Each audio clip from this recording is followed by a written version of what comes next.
pétrole par oléoduc et l'exploitation des sables bitumineux. Pascal Robida. C'est important de parler des sables bitumineux et des oléoducs. Donc, pour nous, ça coulait de source. C'est uni par un seul message que des dizaines de femmes ont formé symboliquement un mur devant l'entreprise Kildare à Sorel-Tracy.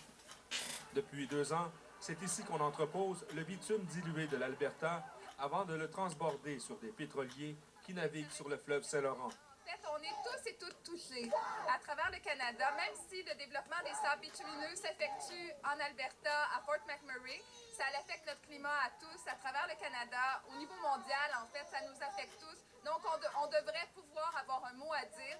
C'est la 2e fois que le collectif des femmes contre les oléoducs cible des compagnies liées au sable bitumineux.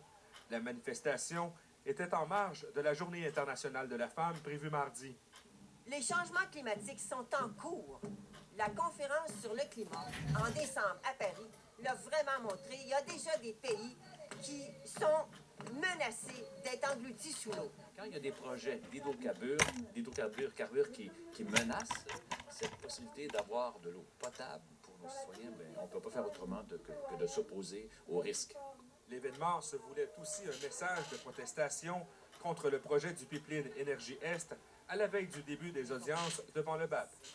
La politique prend le dessus sur vraiment le rapport sur l'environnement. Et non, malheureusement, les gens en qui je crois ne seront pas là de toute façon.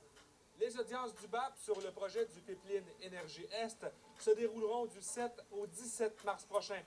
Ici Pascal Robida, Radio-Canada, à Sorel-Tracy. Le gouvernement du Québec veut bloquer tous les sites Internet de jeux d'argent qui ne sont pas autorisés par